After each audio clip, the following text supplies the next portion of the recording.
খালিস্তানপন্থী শিখ নেতা হরদীপ সিং নিজ্জার হত্যাকাণ্ডের নেপথ্যে ভারতের দিকে অভিযোগের পাল্লা ভারী করছে কানাডা।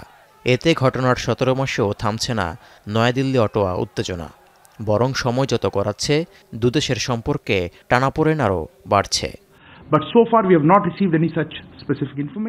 এই অবস্থায় উচ্চশিক্ষার জন্য কানাডায় যাওয়ার পরিকল্পনা পুনর্বিবেচনা করতে বাধ্য হচ্ছেন ভারতের অনেক শিক্ষার্থী ও অভিভাবকরা। অনেকে আবার কানাডা বাদ দিয়ে ইউরোপে যাওয়ার পরিকল্পনা করছেন। তাদের একজন ভারতের উত্তরপ্রদেশের ২২ বছর বয়সী তরুণ মনপ্রীত সিং। তার বাবা মা এখন ইউরোপের কোনো দেশে পাঠানোর পরিকল্পনা করছেন।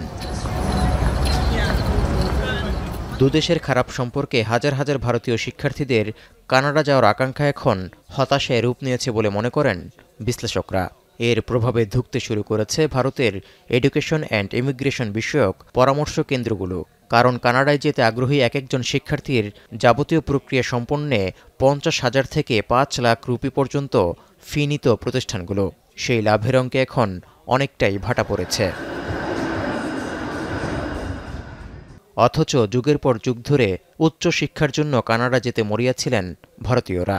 এমনকি ভারতের পররাষ্ট্র মন্ত্রণালয়ের তথ্য বলছে, বিদেশে অধ্যয়নরত ১৩ লাখের বেশি ভারতীয় শিক্ষার্থীদের মধ্যে শুধু কানাডাতেই রয়েছে ৪,২৭,০০০, যা কানাডার মোট আন্তর্জাতিক শিক্ষার্থীর ৪১%।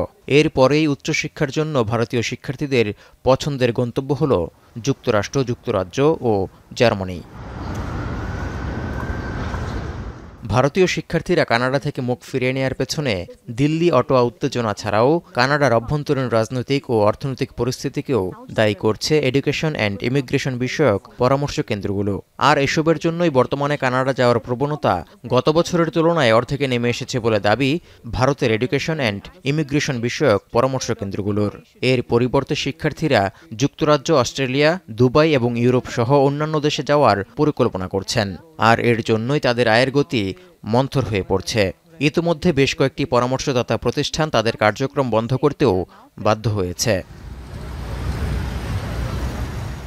পরিসংখ্যান তথ্য বলছে, ২০২২ সালে কানাডার মোট দেশজ উৎপাদনে $৩,৭০০ কোটি বেশি অবদান রেখেছিল বিদেশি শিক্ষার্থীরা।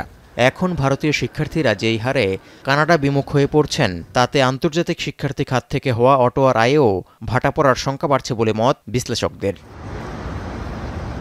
তৌহিদুর রহমান, এখন বিশ্ব। মাঠের অলরাউন্ডার আমি, আর ঘরের allrounder Tilex. Tilex toilet cleaner, clean মানেই টাইলক্স।